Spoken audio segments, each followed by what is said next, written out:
చీర 10,000 అని అనుకుంటాం కదా. అండ్ ఒక్క చీరని చేయడానికి వీళ్ళకి 10 రోజులు పడుతుందంట. ఇదే భూదాన్ పోచంపల్లి ఊరి కథ. చిన్న ఊరే గాని చాలా పెద్ద గౌరవం ఉంది ఇక్కడ. ఇక్కడ రైతులు భూమిని దానం చేసినందుకు భూదాన్ పోచంపల్లి. అయితే ఇప్పుడు ఇక్కడ పట్టు చీరల్ని ఎలా నేస్తారో చూసేద్దాం. థ్రెడ్ ని బాగా వాష్ చేస్తారు, 3 times వాష్ చేసి డ్రై చేస్తారు. ఇట్లా డిజైన్ ది గ్రాఫ్ చేసుకుని గ్రాఫ్ ప్రకారంగా మార్కింగ్ చేసుకొని పెట్టుకుంటారు.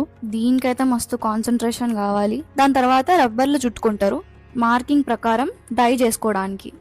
అట్లానే 5 కలర్లు ఉంటే 5 సార్లు సేమ్ ప్రాసెస్ మళ్ళా వేయాల్సి వస్తుంది. వీళ్ళైతే ఇక్కడ మంచిగా పాటలు పెట్టుకొని నిదానంగా పని చేసుకుంటున్నారు. ఇప్పుడు డైయింగ్ ప్రాసెస్ చూద్దాం. ఇక్కడ వీళ్ళు యూజ్ చేసే కలర్స్ అన్ని న్యాచురల్ అండ్ ఆర్గానిక్ కలర్స్ ఉంటాయి. ఇట్లా ఎవ్రీ థ్రెడ్ డై కావాలి. దాని తర్వాత వాష్ చేస్తారు అండ్ డ్రై చేస్తారు. దాని రబ్బర్స్ ని రిమూవ్ చేస్తారు. ఇట్లా సేమ్ ప్రాసెస్ ఎన్ని కలర్స్ ఉంటే ఆ శారీలో అన్ని సార్లు. ఇవన్నీ వెఫ్ట్ థ్రెడ్స్, ఇక్కడ ఉన్నవేమో warp threads. And single ikat and double ikat difference ఏంటంటే సింగిల్ ఇక్కత్ కి వెఫ్ట్ కి మాత్రమే డిజైన్ అద్దుతారు.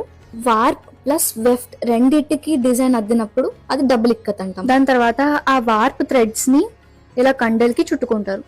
ఇదే సీక్వెన్స్ లో మళ్ళీ చిటికీలని వరుసగా కట్టుకుంటారు. ఇక్కడ వరకు ప్రాసెస్ చేయడానికి ఒక కుటుంబం కూర్చుంటే 4 రోజులు పడుతుంది. ఇప్పుడు లూమ్ ని ప్రిపేర్ చేయడానికి ఒక్కో థ్రెడ్ తీసుకొని ఒక్కొక్క థ్రెడ్ తో పాటు కడుతున్నారు.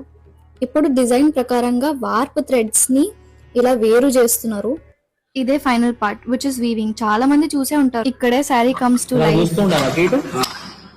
కింద